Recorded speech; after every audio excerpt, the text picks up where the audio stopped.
Hello guys, আসসালামু আলাইকুম। আজকে দেখেন আপনাদের জন্য কি নিয়ে আসছি।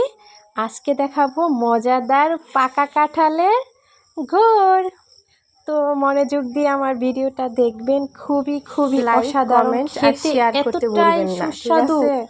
আর যেটা হচ্ছে বলে আপনাদের আমার প্রকাশ কাঁঠালের করা গুড়টা যাবে আমি না। কি খুবই পদ্ধতি খুবই মানে মজাদার। ই করে ফলো তো করতেছি।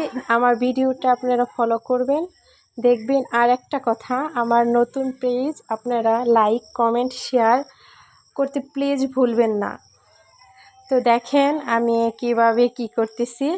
তো প্রথমে আপনারা ওই কাঁঠালটা, পাকা কাঁঠালটা হাত দিয়ে চিপড়িয়ে চিপড়িয়ে মেখে একদম রসটা বের করে নেবেন, ঠিক আছে? তারপর ওটা ছাঁকনির সাহায্য নিয়ে একটু ছেঁকে নেবেন।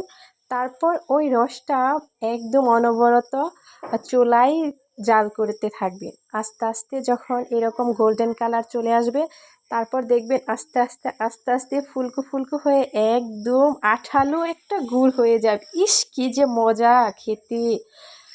ভিডিওটা খুবই খুবই মনোযোগ দিয়ে দেখবেন, একবার হলেও বাসায় ট্রাই করবেন। এত মজাদার কাঁঠালের গুড়, ইস খুবই মজা, খুবই মজা। ট্রাই করে দেখবেন। আর প্লিজ প্লিজ আমার ভিডিওটা বেশি বেশি শেয়ার করবেন, লাইক, কমেন্ট, শেয়ার করতে ভুলবেন না, ঠিক আছে?